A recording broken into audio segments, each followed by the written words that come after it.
Hi అండి. Welcome to crazy love recipes. ఈరోజు మనం ఎంతో టేస్టీగా ఉండే, ఎంతో సింపుల్గా 20 నిమిషాల్లో తయారు చేసుకునే ఈ టమాటా రైస్ ఎలా తయారు చేసుకోవాలో చూద్దామా? ఇట్లా నోట్లో పెట్టుకుంటే ఇలా కరిగిపోయే ఈ టమాటా రైస్ మీరు కూడా ఇంట్లోనే ప్రిపేర్ చేసి ఎలా వచ్చిందో నాకు కామెంట్ చేయండి. ఇప్పుడు రెసిపీలోకి వెళ్దాం. ఇప్పుడు స్టవ్ పై ఒక గిన్నె పెట్టుకొని ఇందులో ఒక గ్లాస్ నీళ్ళు వేసుకోవాలి. ఇందులోనే ఒక 5-6 టమాటాలు వేసుకుందాం. ఇప్పుడు పొట్టు తీసి పెట్టుకున్న 5 వెల్లుల్లి రెమ్మలు కూడా తీసుకుందాం. ఇప్పుడు వీటన్నిటిని మనం మెత్తగా ఉడికించుకోవాలి. ఇప్పుడు ఈ టమాటాలన్నీ ఉడికాయో లేదో ఇలా చాకుతోటి ఒకసారి చెక్ చేసుకుందాం. చూసారా, ఇలా మెత్తగా ఉడికిపోయాయి. ఇప్పుడు వీటిని స్టవ్ ఆఫ్ చేసి మనం పక్కకు తీసి పెట్టుకుందాం. ఇప్పుడు ఈ టమాటాలన్నీ పూర్తిగా చల్లారినాక పక్కకు తీసి పెట్టుకొని ఇప్పుడు ఇందులో మనం మిక్సీ జార్లో వేసుకుందాం ఈ టమాటాలన్నీ. అలాగే ఉడికించుకున్న వెల్లుల్లి రెమ్మలు కూడా వేసుకొని మనం మెత్తగా పేస్ట్ చేసుకోవాలి. ఇలా మెత్తటి టమాటా పేస్ట్ చేసుకోవాలి. ఇప్పుడు ఇందులోకి 2 గంటల నూనె వేసుకొని బాగా వేడి చేసుకుందాం.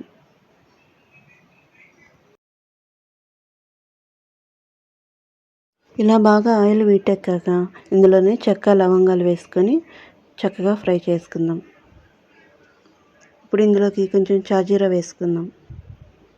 అలాగే ఇది బండ పువ్వు అంటారండి. ఇది వేసుకుంటే మనకు బిర్యానీ ఫ్లేవర్ చాలా బాగా వస్తుంది.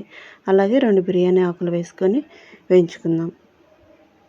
ఇప్పుడు సన్నగా తరిగి పెట్టుకున్న 1 కప్పు ఉల్లిపాయలు వేసుకుందాం. ఇప్పుడు ఒక 3 పచ్చిమిర్చీలు నిలువుగా చీల్చుకొని ఇందులో వేసుకొని వేయించుకుందాం. ఇప్పుడు ఇందులోకి ఒక 2 టమాటాలు సన్నగా కట్ చేసుకొని వేసుకొని వేయించుకుందాం.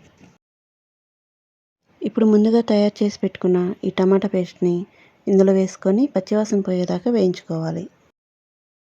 ఇప్పుడు ఇందులోకి కొద్దిగా కరివేపాకు వేసుకొని వేయించుకోవాలి. ఇందులోకి 1 స్పూన్ కారం, 1 స్పూన్ అల్లం వెల్లుల్లి పేస్టు, కొద్దిగా పసుపు వేసుకొని వేయించుకుందాం. ఇవన్నీ పచ్చివాసన పోయేదాకా వేయించుకోవాలి. ఇప్పుడు 3 గ్లాసుల రైస్కి 6 గ్లాసుల వాటర్ తీసుకుందామండి. ఇలా 3 గ్లాసుల రైస్కి 6 గ్లాసుల వాటర్ తీసుకుంటే మనకు నీళ్ళు అనేది ఎక్కువ తక్కువ కాకుండా మనకు కరెక్ట్గా సరిపోతుంది. ఇప్పుడు ఈ నీళ్ళన్నిటిని మనం బాగా మరిగించుకోవాలి. ఇప్పుడు ఇందులోకి కొద్దిగా కొత్తిమీర చల్లుకుందాం. ఇప్పుడు ఇందులోకి చిటికెడంతా రెడ్ కలర్ ఫుడ్ కలర్ వేసుకొని కలుపుకోవాలండి. ఇది ఓన్లీ ఆప్షనల్ మాత్రమే. మీకు అవసరమైతే వేసుకోండి, లేదంటే స్కిప్ చేయండి. ఇప్పుడు మూత పెట్టుకొని ఈ వాటర్ అంతా మరిగించుకోవాలి. ఇప్పుడు ఒకసారి చూద్దాం. ఈ వాటర్ చూడండి ఎలా మరుగుతుందో. ఇప్పుడు ఇందులోకి 1 స్పూన్ ధనియాల పొడి వేసుకోవాలి. ఇప్పుడు ముందుగా కడిగి పెట్టుకున్న ఈ 3 గ్లాసుల రైస్ని ఇందులోకి తీసుకుందాం. ఇప్పుడు 1 స్పూన్ గరం మసాలా వేసి అంతా ఒకసారి కలిదిప్పుకోవాలి. ఇప్పుడు మూత పెట్టి ఒక 2 నిమిషాలు ఉడికించుకుందాం. చూసారా ఎలా ఉడుకుతుందో. ఇప్పుడు ఒకసారి మళ్ళీ కలిదిప్పుకొని మూత పెట్టేద్దాం. ఇప్పుడు ఒక 5 నిమిషాల తర్వాత మూత తీసి చూస్తే చూసారా ఇలా సగం ఉడికిపోయింది. ఇప్పుడు రైస్ ఒకసారి ఇలా కలిదిప్పుకొని ఇందులోకి సన్నగా తరిగి పెట్టుకున్న కొత్తిమీర వేసుకుందాం. ఇప్పుడు ఇందులోకి 1 స్పూన్ నెయ్యి వేసుకుందాం.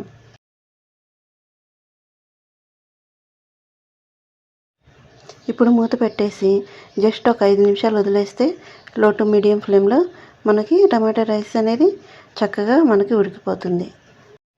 ఇప్పుడు ఒకసారి మూత తీసి ఈ రైస్ చూద్దాం. చూసారా చక్కగా ఉడికిపోయింది. రైస్ అనేది కూడా మనకు బాగా మెత్తగా వచ్చేసింది. చూడండి ఎలా పొడి పొడిలాడుతూ ఎంత పర్ఫెక్ట్గా వచ్చింది. ఇప్పుడు మనం స్టవ్ ఆఫ్ చేసి ఈ రైస్ని పక్కకు తీసుకుందాం. ఇప్పుడు ఈ టమాటా రైస్ని ప్లేట్లోకి తీసుకొని సర్వ్ చేసుకోండి. చూసారా పొడి పొడిగా ఎంత కమ్మటి వాసనతో మన టమాటా రైస్ అనేది రెడీ అయిపోయింది. ఇప్పుడు ఒక నిమ్మకాయ సగానికి కట్ చేసిన ఒక ముక్క తీసుకోవాలి. అలాగే ఒక ఉల్లిపాయ కూడా ఇలా కట్ చేసి తీసుకోవాలి. ఇప్పుడు వేడి వేడి టమాటా రైస్లోకి 1 స్పూన్ నెయ్యి వేసుకొని ఇలా ఈ వేడి వేడి టమాటా రైస్లోకి ఇలా లెమన్ పిండుకొని కలుపుకొని తింటుంటే చాలా బాగుంటుందండి. ఒకసారి మీరు ట్రై చేయండి. ఈ టమాటా రైస్లో కాంబినేషను పెరుగు చట్నీ అయితే చాలా అంటే చాలా బాగుంటుందండి. ఇలాగే మీరు కూడా ఇంట్లో ట్రై చేసి ఎలా వచ్చిందో కామెంట్ చేయండి, లైక్ చేయండి, సబ్స్క్రైబ్ చేసుకోండి.